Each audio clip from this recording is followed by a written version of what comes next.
What is up, people? Welcome to another episode of the Right Way podcast. Today, I'm joined by Taylor James Johnson, my old coach, good mate. Welcome to the podcast, mate. How Hey we up, doing? big man. You just fucking got right into that one, didn't you, man? I was Yeah, expecting like mate, a it's that. It's that. bit of an Instant. intro, mate. I respect you being able to do that, man. You obviously can do it very, very naturally, man. So I've always said that to you, mate. You've always done well with the social, so it's See, good seeing you capitalise on it and actually doing bits. I actually, because I've had a few conversations off the back end of that, and like this isn't me being like, oh, I'm good at socials, because I hate speaking to cameras. I hate speaking to cameras. I hate showing up on my stories every single day. But like it's something I've recognized, like anything, unless you do it more, you're not gonna get better at it. And there's no point like shying away from it. And I also think there's a lot of coaches who are just opposed to doing that because it is something that makes you uncomfortable. But yeah, before we get into it, mate, I did just want to say congratulations on your engagement. Um, Thank, very thank you. good to see. Big happy when I saw that. I know, mate. It's been a stellar end of the year, so to say, man. There's been a lot of stuff kicking off, so I really couldn't have asked for a better year, to be honest with you, man. Everything went to plan. Well, kind of went to plan. So, no, I appreciate that, man. I'm getting on now, so I'm kind of, I don't know, hitched up, whatever they fucking say. Christ. Um, it's a madness though, because I met people that were like, "Hey, are you sure that wasn't just the trend?" I was like, "No, no, we're all good, mate. We're all good. We're all good." Joanna still asks me to this day, but I'm like, "No, darling, I'm still here. I'm still here." But no, it's good, man. It's been an absolute ripper, man, and that was just ice on the cake, I think, to conclude the season with that, mate. So it's been good. It's been really good. Fantastic. So I go through like a like whirlwind of questions, but like the number one thing, the main thing I wanted to discuss with you, because I feel like you for me was the first coach where I felt like you kind of flicked that switch where it was like I'm coming from like a gem pop kind of client and I'm trying to be like an athlete. And I feel like you were the first coach for me where it kind of like flicked that switch. Because I remember I was with Tom and I remember seeing you at the time, and I think you were one of the first enhanced bodybuilders I followed. And I was like, this guy's fucking huge, mate. This guy shit. Um, and then I remember starting with you and like I want to say it went well, but I definitely remember like the biggest barrier I had when I was working with you was like my emotions. Like I'd play way too much into my emotions, and like if I had one bad day, whole week would go out the window. Um, yeah, just wasn't ideal. Um, in terms of like your journey so far, do you want to give people an insight into kind of like how you got started with bodybuilding? You played rugby, right? If I Yeah, remember. man. So my background was rugby. I started playing that when I was about 14, so I wasn't really that young. But with myself, we'll kind of dip into what we were discussing there with regards to like kind of like the mindset of an athlete. But it's been something that's been I'm extremely competitive through and through since day one. You put a game of Monopoly in front of me. If I fucking lost, I would be bawling my eyes out. I don't give a fuck if my nan beat me and whatever, mate. I don't care who it is. I've always been incredibly competitive, and rugby was that kind of first introduction. So I started off, came back from Spain, was dog shit. Got stuck into what was probably the most competitive club at the time and was just absolutely embarrassed. Had no idea how to play, couldn't even fucking throw the ball. But I took it upon myself to make a point. I don't like feeling embarrassed and I don't like feeling second best. I always got a bit of a chip on my shoulder and a point to prove. And I always like to throw myself in at the deep end for some obscure reason.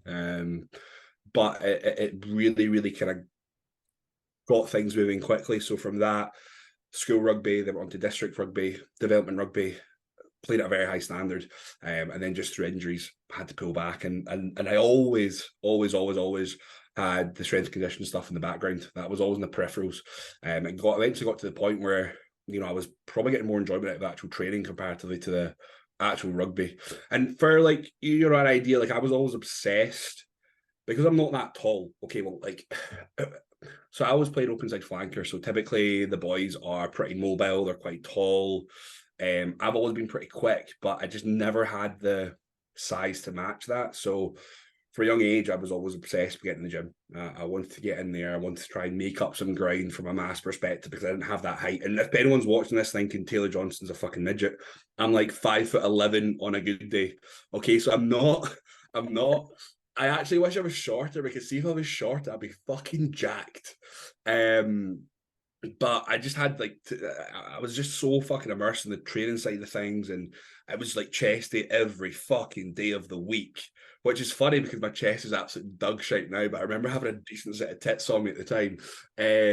But then from that, injuries happened, not just the one, but I ended up getting surgery on one shoulder, then surgery on the other.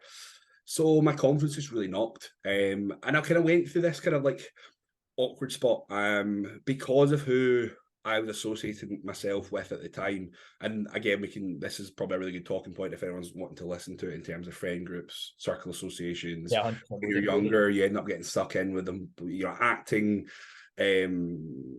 out of sorts, trying to prove a point, trying to be someone that you're not. And for some reason, I thought that the bodybuilding lifestyle was fucking embarrassing. It was almost looked down upon. And I went through this horrible period of time where I was just meandering about life. And I've always been very driven. I'm kind of like a bull in a china shop. Like if you don't give me direction, I will just be a total reprobate and I will fuck about. But as soon as I have something in front of me, and as soon as I have a goal, I will chase that shit down, and I will tick that box. I will do everything that I possibly can to get there. And in turn, I started getting some stick for starting a social media, an Instagram account. I remember people commenting on it because I was right rowdy at the time when I was training. But I was just young, and I wanted to kind of get myself out there a little bit.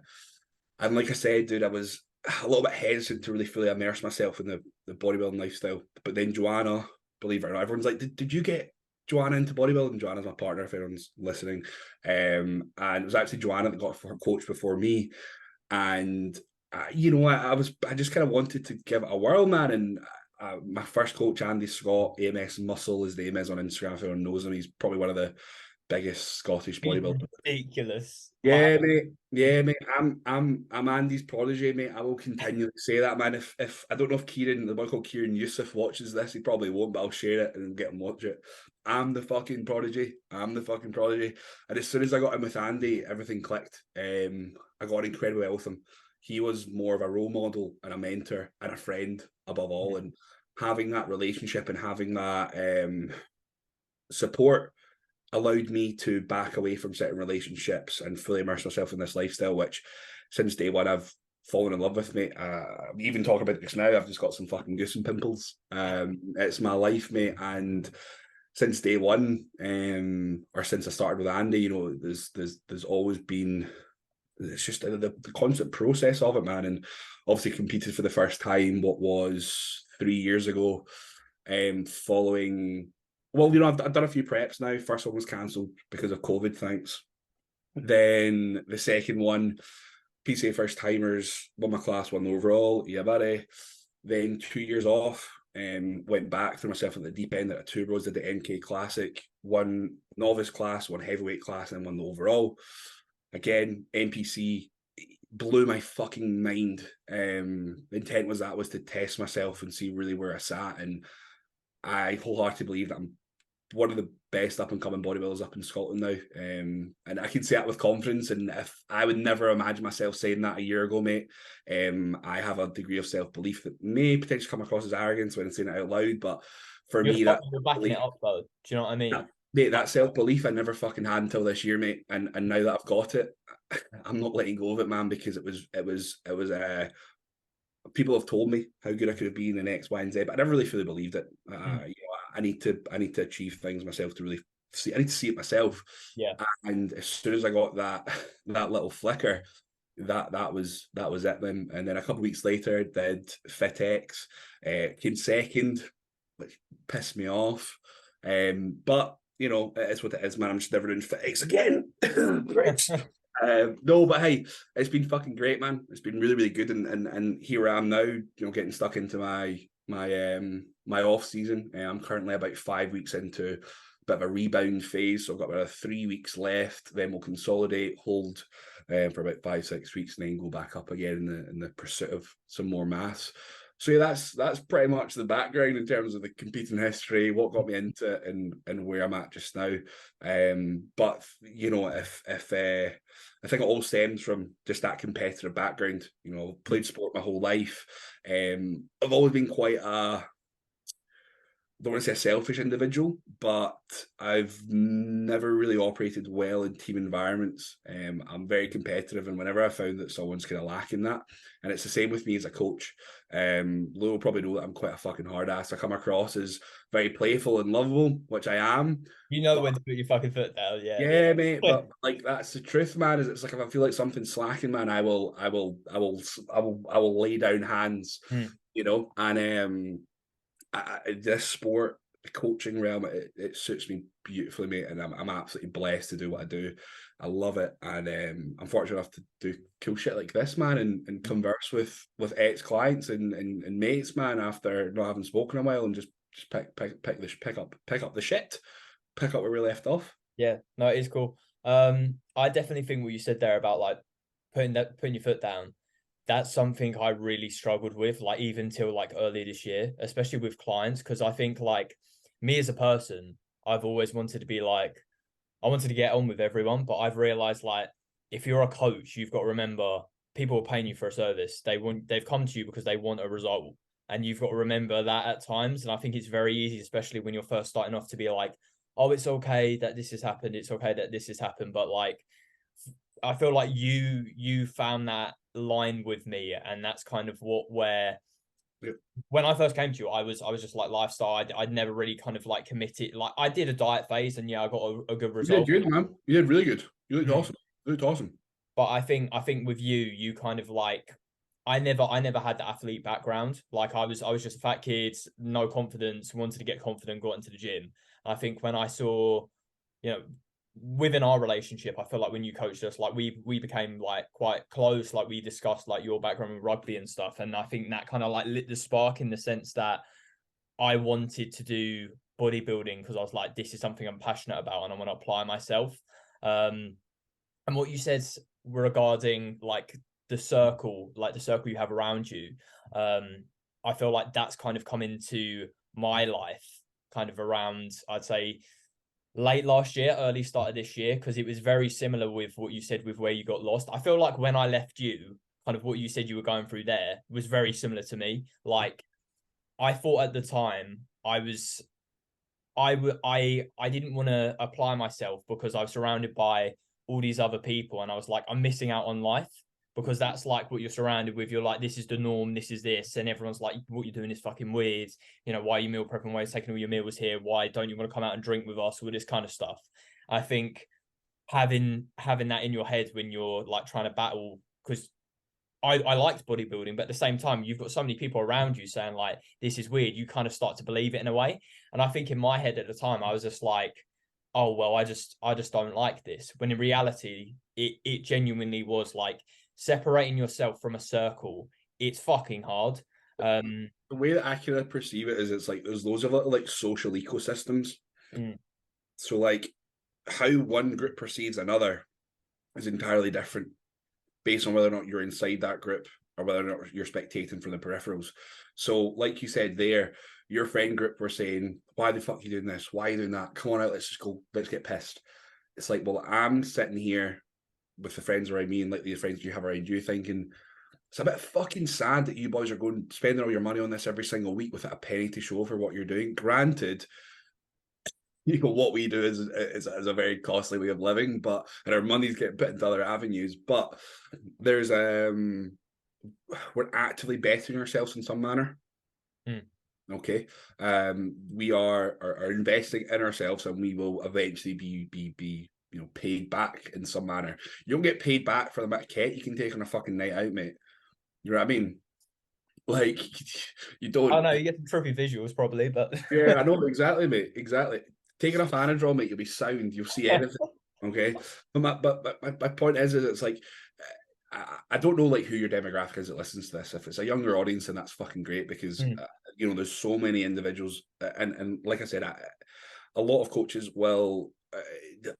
They're not inclined to fucking share their past experiences of the person that they were to the person that they become. Not everyone is built like the Kubas and Megs of this world, where they're just robots. Everyone has to go through a certain process. They have to be broken down, reformed. They have to reset their goals and understand that that goalpost, that social group is going to shift and change until you hit a certain point whereby you can take a backward step and think, fuck, this is great. I've got good people around me that are supporting me. I'm doing what I love. I couldn't care less about all these other people because they'll just hold you back. And you have to go through a period of isolation to get to that point, because I was lonely for a long ass time. I'm blessed that I've got Joanna, mate, because she's my fucking best mate, and she got me through without even realizing, you know, having that support network there. Like, I was a loner up until the past couple of years, and I can honestly say, hand on heart, that I have the best group of fucking mates in the world, man, that push me. Like, if you look at my circle, Big Billy, you know, you're speaking to Billy, okay, you know, and by the way, just Billy, just no, I won't say it because it'll piss him off. We'll cut this bit out.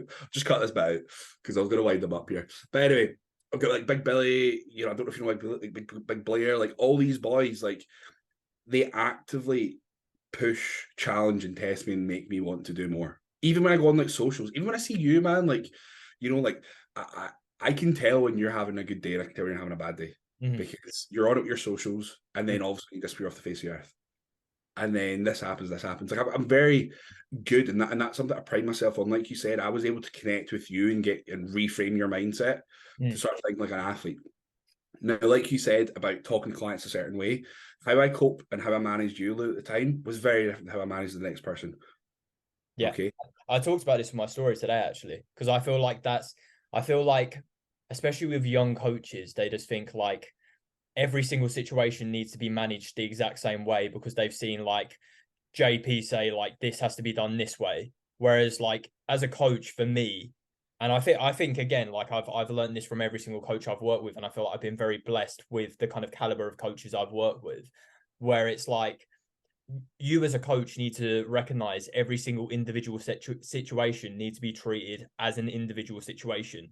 No two people are going to be the same. Their life stress, their relationships, how you know they work. Like, are they going to react to getting shouted at well, or are they going to crumble as a person? Do you need to be nurturing towards them, or do you need to like you know give them a kick up the arse? All those kind of things are like massive. Yeah. And that's the thing that it comes with time, you know. But I think that like if you again, much like you said earlier, like you know, for me, I was you know, I played a part in your development as a coach and as an athlete. Well, fuck me, mate. I've had outstanding coaches play a massive part in my life that I will always thank them for. You know, Andy Scott was my first coach, and he taught me about being empathetic, understanding, and patient with clients. Andy was more of a yes or no sort of three, but Andy was more of like a um he was more like kind of gentle. I don't really align with that. I'm more of like a right, okay, more of a bit of the R style. Like if I need talking to, I need to talk to directly. Thereafter, it was with Cuba for about 2 years. Now Cuba is a fucking hard ass, mate. But if it wasn't for Cuba, I would not be half the athlete that I was. I would not have done and succeeded as what I had done in the competitions that I had done without Cuba, because he taught me the importance of regiment, routine, accuracy. Okay. He was probably a bit more like impersonal, you know, had a fucking hard ass filter on him, didn't really give a fuck. That's his style. But again, I took from that what I needed. You know, then thereafter, Tom, I didn't really get too much from Tom. Tom was just a bit of like a just kind of like fucking here you go, mate. And now it leads me to Dan, and again, like there's opportunities to learn at every fucking stage. And what upsets me these days is I'll go into like Instagram or something, and I'll pull up something, and I'll look at someone's sheet, and it's like a duplicate of this man's sheet, and people are so willing to copy and paste from others that they're not willing to soak it up. Yes. Yeah, they're not willing to soak up little parts and create their own thing. You know, like, and I honestly think that's why I've been able to succeed the way that I have, is because I've got my own style, I've got my own personality, I'm my own fucking person. You know, and I've taken the benefits of every coach that I've worked with. And hey, not every client that comes to me is meant for me, and I will say that, and I will tell every client that comes to me that they're You're not. the first coach, actually. I just want to say this because I forget. You're the first coach I remember when I was with, like you actively staying on your stories, like you would say no. Like you'll go on a consult call and you'll be like, right, you're not for me, sorry. And you No, just upfront say that, and you don't hear people say that. no. Like, But the and thing is, mate, is it's like it goes back to investment. It's like, mm, is this a worthwhile investment on my part? mm, Because if I'm not getting good vibes, you know, yeah, maybe that person was having an off day, yeah, sure. But if I'm not having a good gut instinct, I'm not gonna invest that time, because when you come on board with me, you get 110. And if that's not reciprocated, you're gonna get a fucking spank up the arse and get told to fuck off. You know, because I put a lot of work in, and I want to be able to develop a working relationship, which is going to be built on that mutual respect. And if that's not present, you know, and if there's no effort and application to solve and adhere or improve, then it's not going to work. You know, especially the boys that I'm getting now, really good fucking boys, man, and girls. And I don't think I'd be in this position if I wasn't selective, if I wasn't inquisitive, if I didn't challenge, if I didn't demand more from them and from myself. You know, I fucking love it, man. mm. In terms of off season, are you like you're still with Dan now for the off season, right? Have you have you like set with Dan for a while, or do you? Yeah, man. I don't see any. I don't see any reason as to why I would move. The benefit of Dan is that, I feel like your two personalities are very alike. I was yeah, gonna say that's it, man. mm, That's it. It's like for myself, I have a clear vision of where I want the coaching business to go, and I have a very clear vision of where I want my bodybuilding career to go. I have all the tools around me right now to tick every single one of those fucking boxes. There is absolutely no reason why I can't tick them. And I've never been so confident in my current friendship group, in my current associate group, in my coaching process, and the opportunities that I have around me. And granted, it's taken me a while to get to this point, because mm, people are watching this, but they need to understand that this is now, I've been bodybuilding now, I'm 26 now, so that's 5-6 years, like fully in it, and then coaching now 4 years, I think. So it's taken a while to get to this point. But I went off on a fucking tangent. Oh my god, what was this? Dan. Remind me, Dan. Yeah, perfect. So Dan, it's based on like mutual respect. Mm, Not a lot of coaches will listen, and the thing is like Dan's like me. He's very selective who he brings on board, and in turn, he respects the level of awareness that I have. You don't get that with every coach. Sometimes if you get a certain client that moans or complains, which is I'm not one for doing, you'll kind of brush it under the carpet because you know they're a little bit sensitive, bit of a diva. You say, get on with it, bud. Crack on, you're fine. But with Dan, whenever I'm at that tipping point and I say something needs to change, he knows that's coming from a place of, right, Taylor's in the fucking shitter, let's sort this out. And I've not had a coach like that. And this prep, you know, particularly opened my eyes to the standard of coaching that I actually have within myself and the awareness that I have, because I'd run something past and we make changes and then boom, like clockwork, shit would click. Boom, clockwork, shit would click. You know, and that again is only building that trust. mm. You know, so as far as I'm concerned, mate, I'm so happy. And we did really well together first season, you know, fucking, and overall a second place, well, 2 seconds on the same show. But you know, hey, it's really good, and the future's looking fucking bright for us, man. Mm. At what point in the season? Because you said obviously you've not doubted, but this was like the first season for you where like you've had that kind of turning point of self belief. What what was the point in that season where you were like, this is I'm on trajectory, I have potential here. So, like for me, in terms of the bodybuilding, in terms of this assisted hierarchy of federations, right? You've got like your fucking UK up, and then you've got like your NMF UK that are just like dead in the water. Mm-hmm. Okay, I'm sorry if anyone's watching this. It's like a fucking NMF UK pro, but like, come on to fuck, you're not a pro, okay? And then you've kind of got like your Fit X's and your PCAs, and then at the top of that is your two bros. That's the creme de la creme. That's like if you're on trajectory and you want to become an IFBB pro, you compete with two bros and NPC. And so for myself, last time I competed prior to that was 2 years ago, whereby I won my class and I won the overall. Mm-hmm. So I was like, look, it's a first timer, so you know, who knows? It was with PCA, so standing was good. I was like, fair fucks, I'll take it. But again, I'm very hard on myself. And I was like, Taylor, you know, it's a first timer show. The standard's not going to be amazing. So I was like, look, this prep's going well. I put on 10 kilos plus of solid stage weight across a 2-year window, which blew my fucking mind. I couldn't believe that happened. I was really happy. The condition that we brought was very good. Probably the best on that day. Best on both shows, to be honest with you. And so when I went to I was keeping it quiet, and I was like, look, I'm going to just coast in because I don't want to put any pressure on myself. Because Two Bros, like I said, that's, you know, fucking creme de la creme, mate. If you want to become a pro, you go through Two Bros. So I put myself for that. I knew the NK was going to be a busy show. Megan Cooper's show, they've got a very big name, a very big reputation. It's going to get a lot of athletes going to it. Okay. So what I did was I was like, right, okay, we'll enter the novice class. I wasn't going to enter the heavyweight class because I didn't think I did. And Dan was like, look, just see where you sit. So I ended up winning the novice. I was like, good. And without blowing smoke up my arse, if I hadn't have won that novice, then I would not have been fulfilled. I would have been pretty disappointed in myself, because how could I go from winning overall to then not winning a novice class? Okay, so that's the trajectory that I've seen, and I think that that's fair to assume. Then I was like, look, test the water with a heavyweight class now.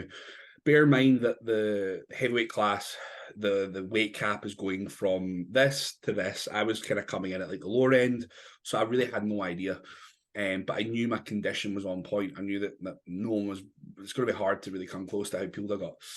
And they ended up winning that class, and I was just blown away. The boys that I was competing against were boys that I'd followed for years, and I never dreamt of ever beating them. Never dreamt of ever beating them. And I did, mate. I did. And for me, that was like a pinch me moment. And then 20 minutes later, going for the overall, I'm against these fucking shredded monsters. The guy that won the super heavyweight looked like fucking Igor. He was a big, massive fucking Polish guy with his wee goatee, looking like some sort of fucking magician, huge. And then ended up taking the overall at a turbo show, which, you know, there's not many people in Scotland, particularly at my age, that have done that. And yeah, it was that for me was like, holy fucking shit. And I'm getting people coming up to that again, I've only followed on social media for however long. I've got people coming up to me that were saying they were watching me in the weeks before the show, saying, fuck me, I hope Taylor doesn't show up to this one. And I'm thinking, really? Like, I don't really see myself like that. I love what I do, and I want to go all the fucking way here, but I never really backed myself, because I've always just, you become so blinded by the pursuit of progress and the pursuit of achievement that you forget to take a backward step. And even looking at my pictures now, I'm still not satisfied. You know, and is that a good thing? I think so. I was going to say the exact same thing, because I think you hear it a lot where people are like, you're too hard on yourself, this, and like, don't get me wrong, there's an extent to the point where if it's at a detriment to, you know, your mental health and it's like getting seriously bad, then I understand. But I definitely think, as you know, an athlete, when you have this burning desire, especially within bodybuilding, where every single week you are nailing every single variable just to get 1% better, it's very hard not to fall into that mindset. And I think without falling into, like, without having that mindset, you're never going to drive yourself as far as you can. Because the thing is, if you get satisfied for a moment, then you kind of take your foot off the pedal. Do you know what I mean? And then, like, you've got to always demand that high standard of yourself.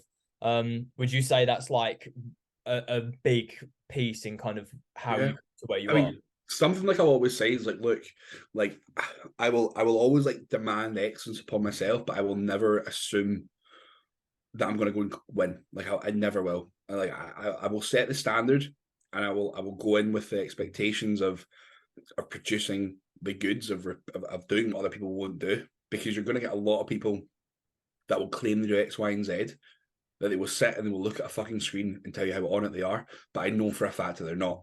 Why is there so much delusion in bodybuilding? Because the thing is, mate, is it's like, it's so apparent to those that are on it that these people are talking shit. It's apparent. It's so apparent. Okay, so like, I'm not going to name names. I could fucking dispel the fucking shit. But I know that there's a lot of people that claim that they're doing X, Y, and Z and really aren't. And these are all these people with these massive followings, you know, and they put themselves in a corner. And again, I wholeheartedly think that because there is a lot of pressure, and it's weird, man, because like, there is a lot of pressure for bodybuilders to be perfect, and it's all of a sudden came out of nowhere. And if and personally speaking, like, I'm on at 110%, man. I don't skip a fucking beat, and I will wholeheartedly say that. But even if I wasn't, because one of my best mates, Jack Gunn, he's a phenomenal Scottish bodybuilder. Bro, he's like the most relaxed bodybuilder I've ever met in my life. But he's fucking wham. And he's open about it. And I guarantee you that he probably kicked the arses of some of these people that are like, no missed meals, no missed cardio. But I know for a fact that they go and fucking binge. I know for a fact that they're missing this and they're missing that.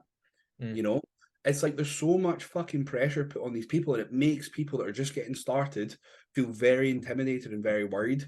I was never, granted, when I started with Andy, it was a case of the penny dropped, and I really picked up. I really just took to it really well. But there has been a case of evolution. I've been getting better. I've been applying things. I've been learning more. But there's so much fucking pressure put on by these like industry leads in the UK to do X, Y, and Z. And you know, it's like it almost like sucks the fun out of it for a lot of people, and I think it puts up a lot of barriers for a lot of people. I like to think that at least how I am as a person is that nice middle ground. Is it's like, look, as a coach, like as an athlete, I'm on 110%, but I will be very understanding if clients want to have a little bit downtime here and there. It's whatever makes them happy. But as long as they're honest and are portraying the proper kind of lighting and are aware that, you know, they're maybe going to be a little bit less progress through deviations, and that's totally fucking fine, man. But there is a lot of pressure put on I think these days for people to be perfect and to nail this and to nail that. But it's going to come down to the individual's willingness and their wanting. Like I said, I going back to kind of like rugby and everything, I kind of backed myself into a corner after uni. I fucked about. I hated uni. It was a waste of time, to be honest with you. And I wasn't really meant to do anything. And bodybuilding for me was an avenue out, an avenue to do something myself. And, you know, like I said, I put myself in a corner mentally and physically now, that I can't back down. I need to just keep going and keep going and keep going. And because I'm so invested at this point, I would never consider ever backing out. You know, this for me, like I said about having that self-belief, bro, I just needed that little flame, that little bit of vision, man. And now it's like, apart from that as well, you love the process of it, right? oh yeah, I wouldn't. For me, it's the constant progress. I love it. I love it. I've always been obsessed. I don't know what it is, but like, I always think back to when I was younger. I used to play video games all the time.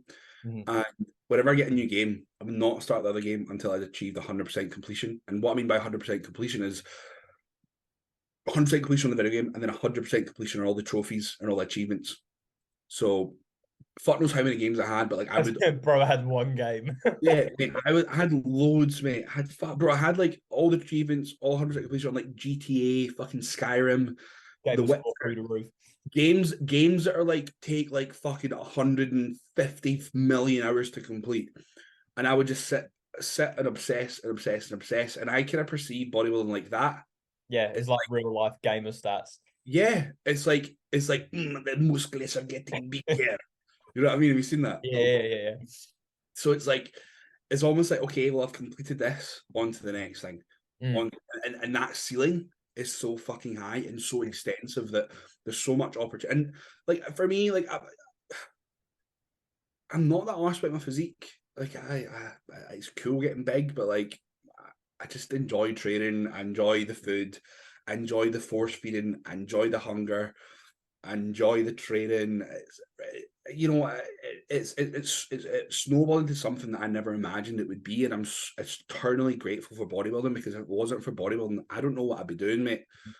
I feel the exact same. Like I'm in a situation where, like, from an outside perspective, I think if I just focused on the fact that, like, you know, I'm not ideally in the position where I want to be, but if I just focused on the fact of that, but I'm setting my life out in a way to be able to pursue what I want to do with bodybuilding. And I think the lessons I've taken away from bodybuilding have really helped me like with like processing my life at the moment, if that makes sense. Like I think everyone gets so caught up in, you know, I need to be making X amount of money now, I need to be in this position by this age and do all this. But with what you said in terms of like you're not focused on like your physique at the moment. That for me has been like massive in terms of just like enjoying bodybuilding. Because I think when I was with you, I was still very much in the sense of like I was extremely insecure still. And don't get me wrong, I still am to an extent now.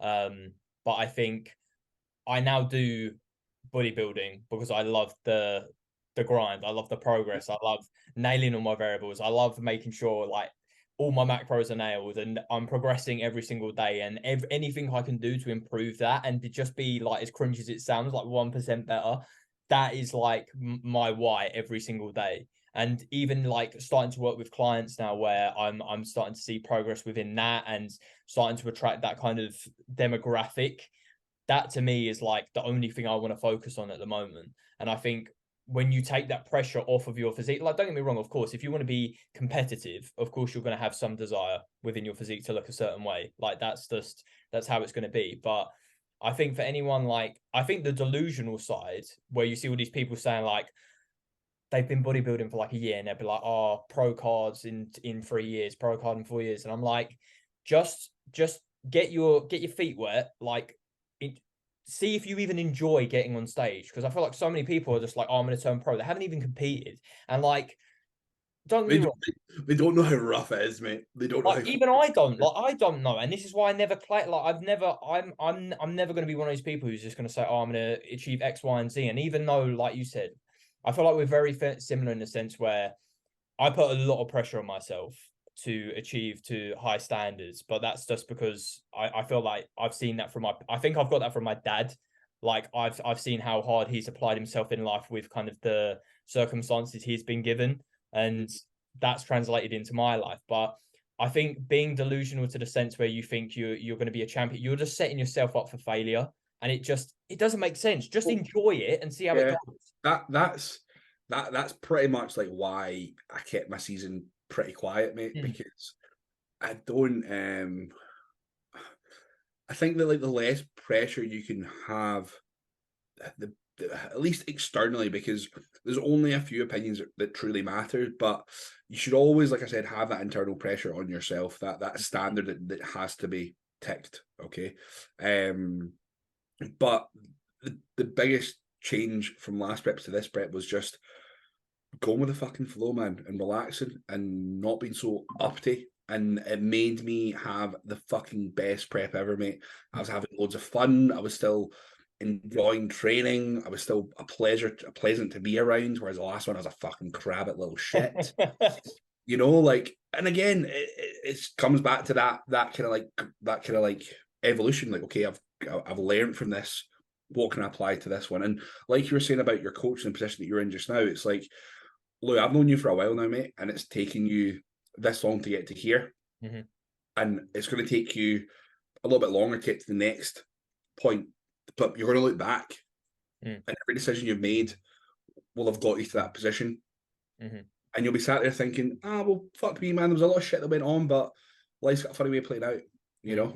And it's good to have some direction. It's good to have that internal pressure. But you got to walk that fine line. Mm-hmm. That fine line. You got to be honest with yourself as well. Sorry. You always have to be honest with yourself as well. Oh yeah, no, 100%. You've always got to be honest with yourself, and I think that's where that again coming back to that delusion. Like, there's just no point like setting yourself up for that. One thing I did want to talk about. You're going to Vegas, correct? Yeah, buddy. Yeah. We're away a week today. So probably a week today. I'll be in Amsterdam. A wee connecting flight. I will not be getting baked, Oh, unfortunately. okay. But it's a connecting flight, and then we're going to You Florida. can get baked in Vegas though. Can you? Yeah, I went Vegas. It's not in Vegas, mate. Oh, It's in Florida. oh, what they?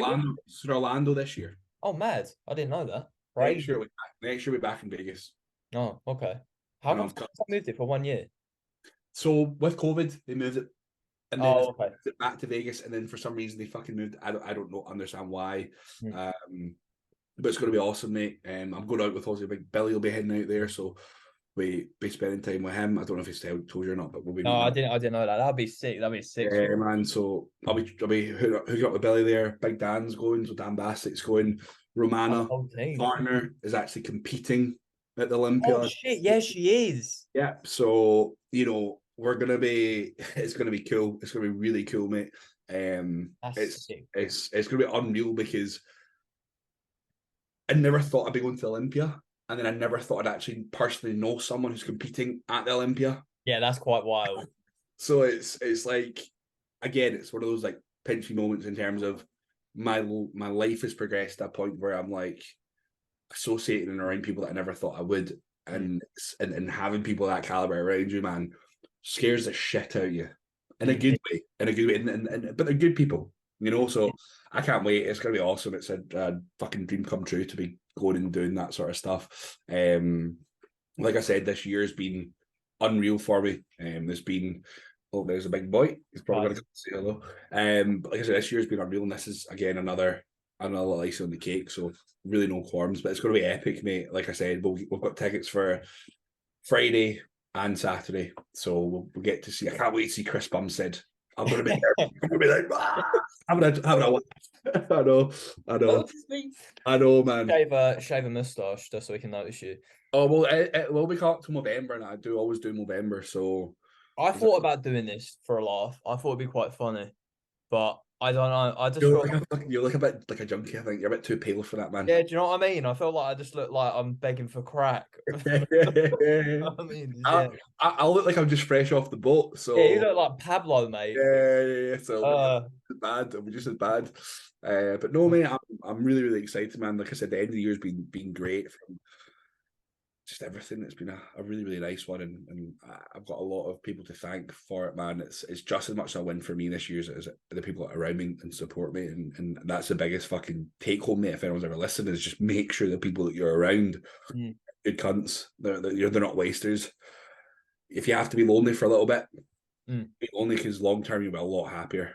I feel that process for me was like where I realized I feel like because I'd heard that from like you do hear it. You hear it from like podcasts. You hear it from people like saying motivational stuff, and We're I like, oh, fucking sharp. yeah, and you're just like fucking. It doesn't make that big a difference. But I remember like when I joined Max and I got in that group chat and I started chatting to like the age range of the guys I was with were very similar to me, and like see where they was and kind of like discuss. It was the first time in my life I had people who didn't judge me for bodybuilding for one. They held themselves to a higher standard than I did.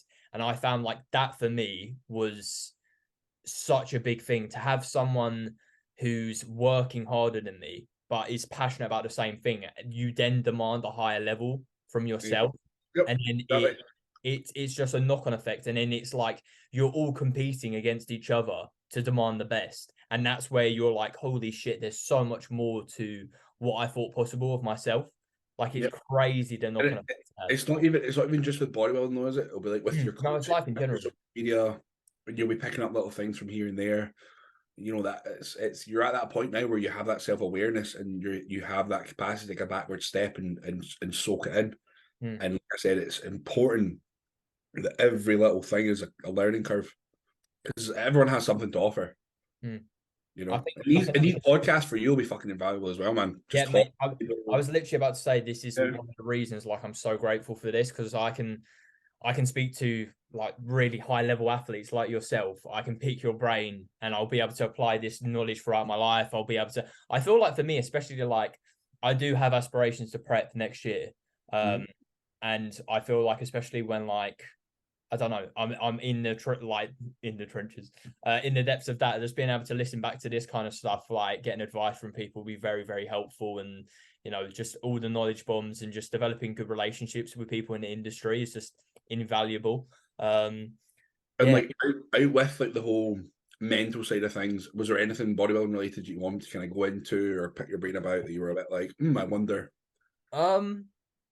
I'm just trying to think if there's anything I definitely. I'm dead holistic, man. Like, I will happily talk about mindset all day. Like, that's something that I really, Oh really. no, I love it. Like I love it to pieces. I feel like the thing is I'm trying to think about stuff I'm struggling with at the moment, but like I genuinely feel recently like it's just different. Like I cannot remember the last time I missed in a week. Like it's just been on lock. Training's been on lock. Like Do you not my have a binge a few weeks ago, you wee prick? whoa, okay, we're editing that Bro, out. I watch everything. Shit. Okay, maybe yeah, that was like what that was tiny. It was tiny. I actually lost weight. It was just A refeed, bro. It was a it was refeed. unplanned refeed. What you want about? Um, but yeah, no. I would say like dealing with emotions because don't get me wrong, I definitely have progress from like how bad it was before. Like because it used to be the state of like I'd have a bad day, so then I wouldn't train. I'd like give in to like desires and like eat loads of shit. Saying giving in to desires just sounds like I had like 50 wanks. It was only 49. But yeah, no. Um, I'd say I'd say go into that because I feel like for me that helped me a load, and I definitely feel like there'll be people listening.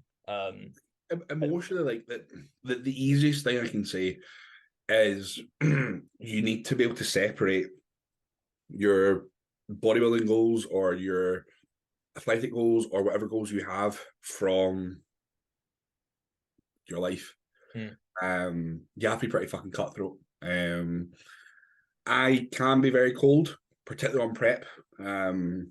It's my way of the highway, unfortunately. And I'm blessed that, and granted, when I say that, it sounds really harsh. Like, I'm still very self-aware and I'm not an arsehole. You got to be specific here because you don't just want to be a dickhead. But the easiest thing I can say is you have to be able to compartmentalize it and perceive it as a separate entity. You are getting paid. So for your job, if you're having a shit day, you just, I'm a bit fucking emotionally flat and see you later, man. Is that going to cut the cheese? No. No. So it's the exact same here. Bodybuilding is a job. It's a Mm. full-time fucking job, man.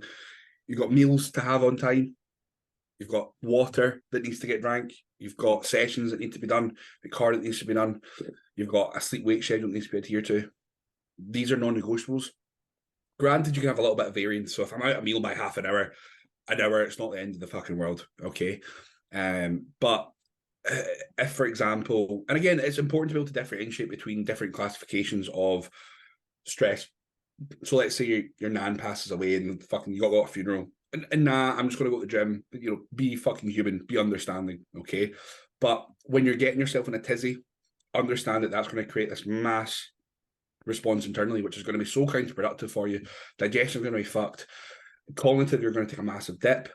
You need to be able to compartmentalize, to take a backward step, to analyze the situation and act in accordance and use it as fucking fuel, man. Like, for me, like, I can already think back to moments from way back when I'm having a shit day, I just think what was said, who said it, and I've got this fuck you energy.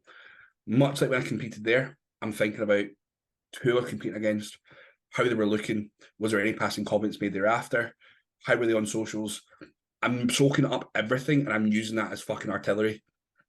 Even with clients, if I work with a client and it didn't go to plan and I may have made some decisions or I felt like the situation was handled poorly, again, that's another bit of mental artillery that's getting saved. You've got two options in life. You either let these emotions eat away at you or you use them. And I will always channel them positively. Granted, it might not come across as positive. But I will use it positively. It's just being able to separate the two and not let them overwhelm, but use them in a productive manner. But again, it's very hard because individuals have a different tolerance of stress and emotion, and that's when you need to be self-reflective. I will journal it every day. You journal every day. Yeah, man. I will journal every day, and I will see, like, I will plan the day out. I will see what the plan is, and I will like write positive affirmations. I will write a little segment in the morning about how I'm feeling, what the plans are for the day, be that emotional, spiritual, fucking physical.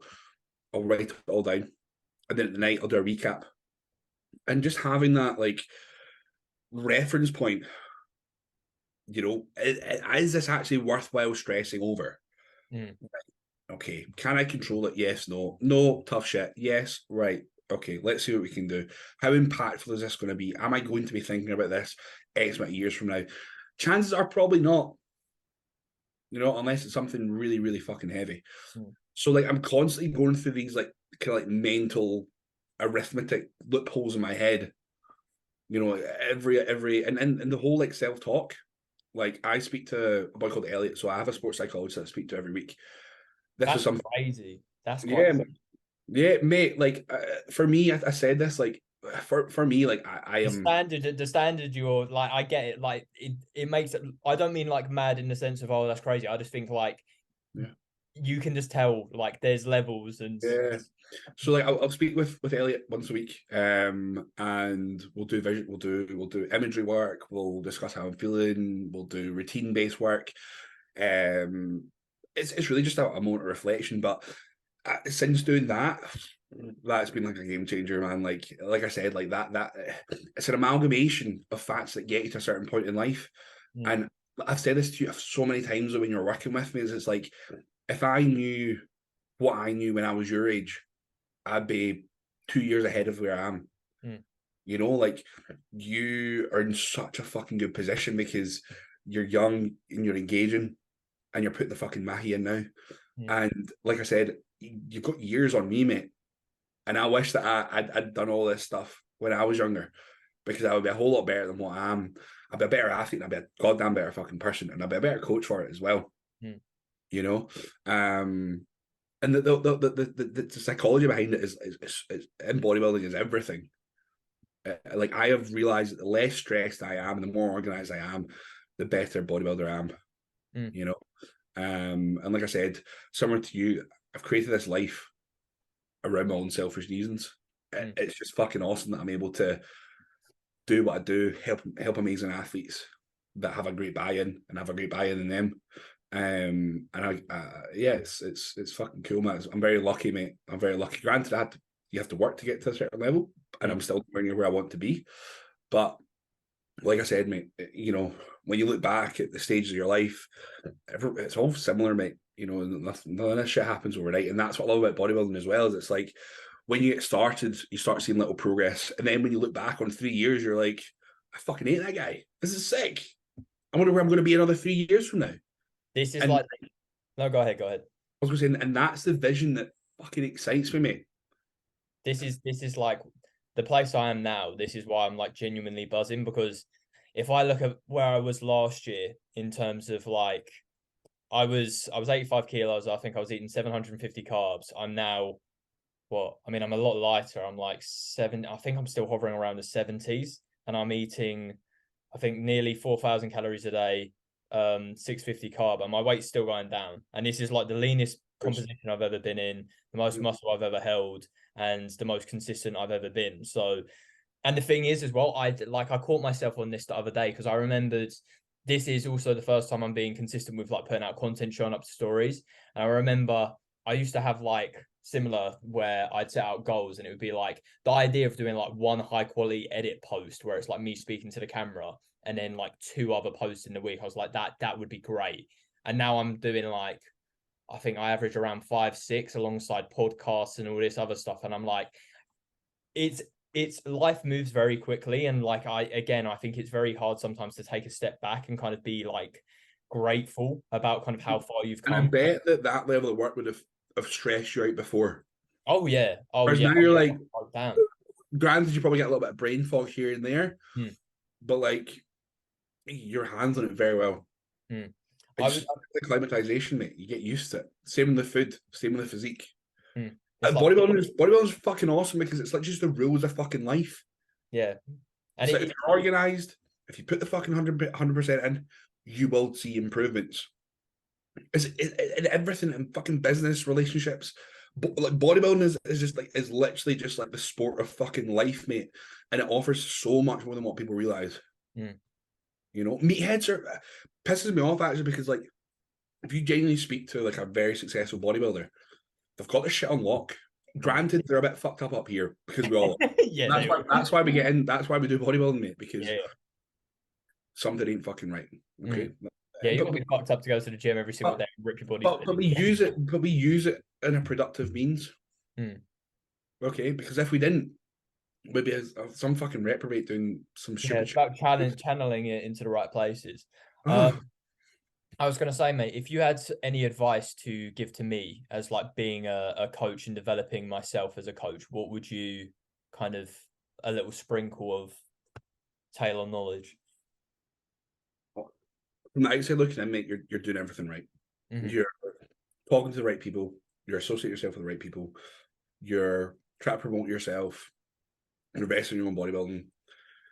Just be selfish, mate. Like, that's it. Honestly, it sounds bad, but like the real relationships come when they're not forced. Just be selfish, mate. That's it. You know, you don't need to prove anything to anyone. You know, your own status and your own level of authority will come naturally as you progress. You know, and know your fucking worth, mate. Took me a long time to realize my own fucking worth, and I still probably don't to an extent. But what do you mean by know your worth? Just value yourself, mate. Know that you're not just another number. Know that you offer something to people. You might not get that immediate engagement, but someone out there's watching, someone out there's listening. You're helping someone there. You might not know it, but you know, and keep investing in yourself. Like I said, that's the biggest thing is make sure that you're investing in your courses, make sure that you're going to seminars, go to fucking bodybuilding shows, man. You meet some cool people there as well. If you really I did want to go to some shows because because the thing is like you'll see people on socials and you'll eventually learn who the good eggs and the bad eggs are. And you never know, you might make a friend for life. I met Billy at my first show, and he's one of my best mates, you know. And we're going on holiday. He's so sound. I've to speak to it like because I didn't know much about Billy, but actually speaking to him, like I saw him once in Muscle Works, because he was wearing his I think he was wearing one of your tees, and I was just like, I know that guy, and I walked over and we just you know when you just read a vibe straight away, very very nice and accepting and just like very open. We'll just get into some quick questions, mate. Are you all right for time? I don't want to keep. Of course, no, mate. I've got. Oh yeah, you're battered, aren't you? You've got back rest days. I do, mate. I do. My recoveries resembles that of a fucking battered penis. So I got an extra rest day today, which is needed. Oh, great! First question's from Billy. I think it's a dig at me having him on first. It says, "Hey Siri, play Ray J. I hear it first." Oh, dickhead. Someone said, "Have you ever seen a client go from obese to being on stage?"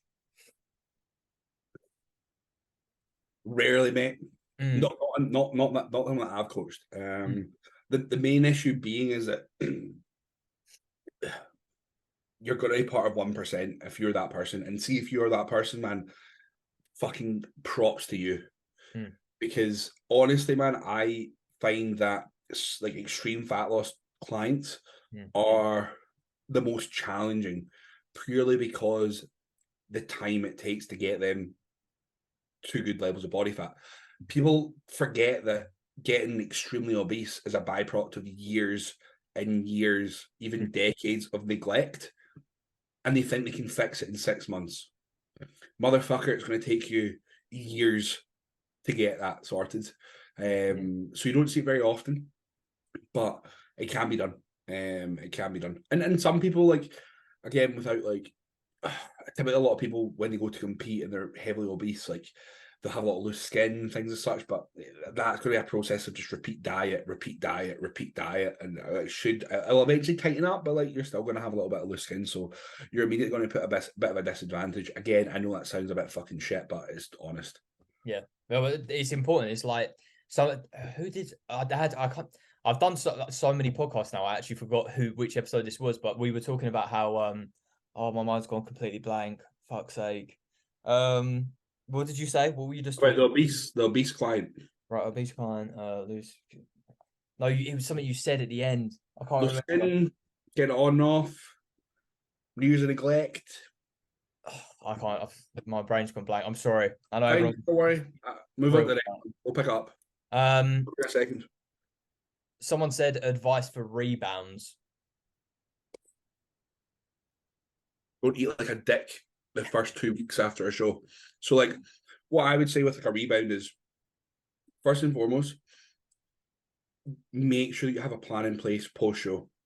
That is essential. There needs to be for the day after you finish your fucking show. Okay, have a day off, yeah, but the day after you need to have a plan in place. Okay, be that macros or be that a meal plan, but there needs to be something in place. If there's not, you're going to find it very fucking hard to get moving. Secondly, is communicate with your coach as much as what you possibly can. So I'll get my clients to check in daily after they've competed for the first 2 weeks, 3 weeks, however long they really need. Don't be afraid if you go off plan. I'm not going to lie, I'm not perfect. Like after my show, mate, I pretty much eat on plan, and then if I wanted some food after, I'd go and have some. For me, like my extent of my binges were rice cakes and jam. I wasn't craving shit. I just liked rice cakes and jam. So the first week after my show up, you know, I'd finish my meals, and then if I wanted some extra food, I'll go and have some rice cakes and jam. But I'm at a level where I can regulate it pretty good. So I know that, okay, I'm going to just maybe try and manage expenditure in accordance to deal with that. But anyway, communicate with your coach. Let them know how you're feeling. Let them know how you are. If you're going off plan, just own it. It's no biggie. You need to understand that being at extreme low levels of body fat is not healthy. If you accumulate body fat quickly, it might eat into your runway of an off-season, but I don't think it's going to ruin your off-season to the same extent people are making it out. It's very unhealthy to be at low levels of body fat for a long period of time. Bodily function will be thrown off. Your sleep will be shit. You've forgotten what hard on is. You can't concentrate. You know, those are facts that need to be restored. And up until you start to get them back in play, your body's still not going to be happy. Okay, so understand that a little bit of body fat over the above is totally fine. But again, and you will always know if you've taken the piss. So again, plan in place, communicate with your coach, own it. Like just own it. Whatever happens, own it. And yeah, don't rush back to the gym too soon because you'll end up fucked like me. What did you train to better yourself? Weren't you doing push? So I finished the gym. No. So like I finished my shows and then like I just went straight back in the gym the day after, like a fucking idiot. And then I trained pretty much 6 days on the trot that week. I don't like losing, mate. I don't like losing. So I just every fucking day I was in that gym getting. You had that mentality of no more. I was like, no more second places. Doing a million bicep curls, my arms are fucking shit. Cut myself into oblivion. But give yourself a little bit of downtime after the gym. It's easier said than done. Really is. Really fucking is. Because you'll have a point to prove and you should be excited. But a little bit of downtime a few days after, plan in place, communicate with your coach, own it, and understand that if you say, let's say you gain a shit ton of weight, it's all water, you can pull it off pretty quick, but it's going to be hard to get back on plan. Banging. Got 2 more questions. Someone said go to off plans. So I'm a typical fucking bodybuilder. I knew you were going to be like, no, just clean. I love sushi, mate. I fucking love pizza, man. But like, whenever I have pizza, I shit my guts up. My stomach's just like so bloated. I hate how I feel the next day. And I hate that I'm that person now, man, because I'm such a glutton. I never used to have a sweet tooth, mate. But like after the show here, man, like get me like a pack of cookies and get me like a nice ice cream. I'm happy. Did you not go like cookie dealer or anything? Is that not a bit? No. Mate, I like oatmeal and raisin cookies. Oh God, that is terrible. I know, man. I know. Bro, oh my God. Even if I get a pack of crisps, I get like pop chips. Everyone's like, they're fucking shite, not even getting like good ones. But I don't know. I think because I've done it for so long now, like, it doesn't really excite me the same. I enjoy clean, fucking nice foods, mate. Like Joanna and I have been like making like a weekly off-plan meal in the house. Like last week we had like salmon and like roasties. Again, fucking shite, but like I'm so much more aware now. I was gonna say you're looking at the bigger picture, and I think as you improve over time and your goals mean more to you, the idea of like yeah, I might get a little bit more satisfaction out of having a pizza over salmon and potatoes, but at least the next day, I'm not going to be shitting myself. Like, Yeah, it's mate, and not even worth it. I get a fucking mad salmon pump as well. It's great. But So, like honestly, bro, like I just feel like so sluggish and lethargic. I love pizzas. In fact, you know what? Something I've been doing is like, we did this a few weeks ago because my mate Luke was around. We ended up getting sushi, but then we just got like a pizza to share between the three of us. mm, So like I'll have like a slice of pizza or two slices of pizza, and then I'll have my sushi. So like I can manage it like that. yeah. But I'm never just going to have what like I'm more of like a picker. Like if I want multiple things, Mm. I like an Indian as well. But again, chicken tikka starter, rice, sauce aside, naan bread. Oh, talk to me. Although when I do go to America next week, I will. I was going to say, what's the plan? I'm gonna have to just go all out, like, and just do something. I'll definitely hit up Chick-fil-A again because Chick-fil-A is the fucking boy. Besides that, though, I'm not really. I went to a place called Voodoo Donuts. If anyone's ever heard of it, do you know Yeah, I have heard of Voodoo Donuts. Adam Richmond, Man versus Food? Yeah, yeah. What is Was it? it? No, so he did an episode on Voodoo Donuts, and I shit you not, mate. Like, we went a few years ago and I got an apple fritter, and bro, I cannot wait to get an apple fritter. It's like the size of my fucking fist, mate. It's huge. It's massive. But besides that, mate, I'm pretty good, man. I'm pretty good. Okay. And the final question is, what are two things you couldn't live without?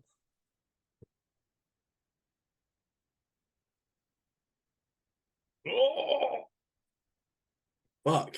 I was gonna say if you were gonna go be like Joanna and Kaiser. But no, actually, the first thing that came to mind was actually Joe, man. But I feel like it's going to be more like tan. Tastes Like, like Primo. yeah. Primo's not fucking worth it, man. Primo's masked, loads masked. No, I think things I wouldn't live without. Ah, and I mean, I'd easily say my fucking phone and shit. I don't know, man. I've got too much shit. I've got too much shit. Definitely. I don't fucking know. I've got too much stuff to think about. Bottled water, mate. Bottled water in your meals. Oh, yeah, exactly. Um, yeah, mate. I feel like that's a perfect place to end it. As Right. always, thank you for listening, everyone. If you are listening on Spotify, please rate 5 stars. If you're on YouTube, make sure you're subscribed. Go follow Taylor on Instagram at Taylor James Johnson. Yeah, James Johnson. Taylor, thank you for coming on. No, mate, thank you very much. This will be out next Monday. I don't know why I'm saying this on the podcast because they're not going to hear it. Anyways, see This you is coming out on the Monday you're listening to it. Yes. All right. Sweet people in a bit.